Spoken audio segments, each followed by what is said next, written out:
கர்த்தருடைய பரிசுத்த நாமத்துக்கே மகிமை உண்டாதாக. இன்றைக்கி கூட ஆதியாகமம் 28வது அதிகாரத்தை தான் பார்க்க போகிறோம். இந்த அதிகாரத்தில் யாக்கோபினுடைய பிரயாணம், யாக்கோபுக்கு தேவன் தரிசனமான விதம், அப்புறம் யாக்கோபு ஒரு பொருத்தனை பண்ணுறாங்க. அது எல்லாம் என்னன்னு சொல்லி பார்க்கலாம். இப்போ என்ன ஆகுதுன்னா, ஈசாக்கு வந்து என்ன சொல்கிறாங்க, யாக்கோபை கூப்பிட்டு சொல்கிறாங்க, அவரை ஆசீர்வதிக்கிறாங்க. நீ வந்து இந்த கானானியரோட இடத்துலேருந்து ஒரு பெண் வந்து நீ திருமணம் பண்ணக்கூடாது. நீ வந்து உன்னோட அம்மாவோட அண்ணன் ஊர் இருக்குது பதானாராம், அங்கே வந்து நீ போயிட்டு அவரோட குமாரத்தைகளில் யாராவது ஒரு பெண்ணை நீ வந்து திருமணம் பண்ணணும் அப்படின்னு சொல்லிட்டு அவர் ஆசீர்வதிக்கிறார். எப்படி ஆசீர்வதிக்கிறாங்கன்னா, சர்வ வல்லமை உள்ள தேவன் ஒன்று ஆசீர்வதிப்பாங்க. நீ பெரிய ஜனக்கூட்டமாக பல்லிக்கு பெருகுவ.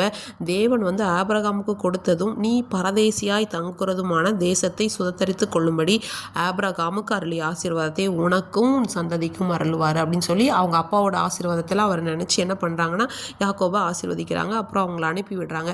யாக்கோபு என்ன பண்ணார், பிரயாணப்படுறதுக்கு எத்தனை பண்ணி அவங்க போகிறாங்க, பிரயாணத்துக்கு தொடங்குறாங்க.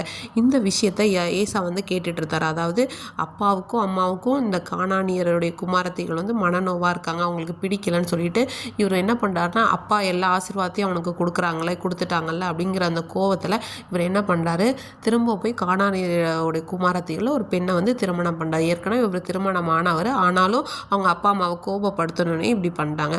இதுக்கு இடையில் என்ன ஆகுது, யாக்கோபு அப்பா அம்மா பேச்சு கேட்டு கீழ்ப்படிந்து அவங்க போகிற வழியில் என்ன ஆகுது அப்படின்னு சொல்லி பார்த்தோன்னா, சூரியன் வந்து அஸ்தமனமாகுது. அப்போ வந்து நம்ம இங்கே படுத்து எழும்பிட்டு நாளைக்கு காலையில் போகலான்னு அவங்க என்ன பண்ணாங்க, ஒரு கல்லை எடுத்து அவருடைய தலைக்கு அடியில் வச்சு என்ன பண்ணாங்கன்னா தூங்குறாங்க. அந்த டைமில் ஒரு சொப்பனை அவர் வந்து பார்க்குறாங்க, ஒரு கனவு.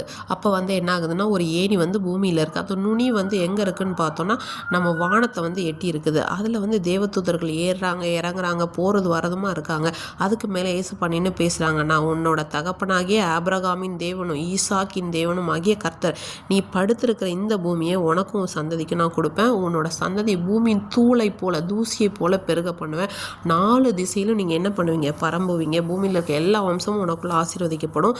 நீ போகிற இடத்துல எல்லாரும் நான் உன் கூட இருந்து உன்னை நான் வந்து என்ன பண்ணுவேன், இந்த தேசத்துக்கு நான் திரும்ப பண்ணுவேன் அப்படின்னு, நான் உனக்கு சொன்னதை செய்கிற வரைக்கும் நான் உன்னை கைவிட மாட்டேன் அப்படின்னு சொல்லி ஏசப்பா அவங்கக்கிட்ட பேசுகிறாங்க. யாக்கோபு வந்து முழிச்சு பார்க்குறாங்க. பார்த்தா இந்த இடம் வந்து கண்டிப்பாக வந்து தேவனுடைய வீடு தான், இது வந்து வேறு எந்த இடமாவே இருக்க வாய்ப்பு இல்லைன்னு சொல்லிட்டு என்ன பண்ணுறாங்கன்னா, அதுக்கு வானத்தின் வாசல் அப்படின்னு சொல்லிட்டு நினச்சிட்டு அந்த கல்லை என்ன பண்ணுறாங்கன்னா நிறுத்தி அதுக்கு எண்ணெயெல்லாம் வார்த்து அந்த இடத்துக்கு பெத்தேல் அப்படின்னு சொல்லி பேர் வைக்கிறாங்க. அதுக்கப்புறம் யாக்கோபு ஒரு பொருத்தனை பண்ணுறாங்க. என்ன பொருத்தனை பண்ணுறாங்கன்னா, தேவன் என்னை சமாதானத்தோட காப்பாற்றி என்னை திரும்பி வர பண்ணினார் அப்படின்னா இந்த அவர் வந்து எனக்கு கண்டிப்பாக எனக்கு தேவனாக வந்து இருப்பார்.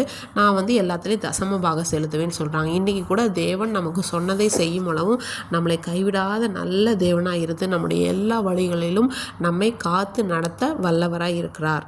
ஆமேன்.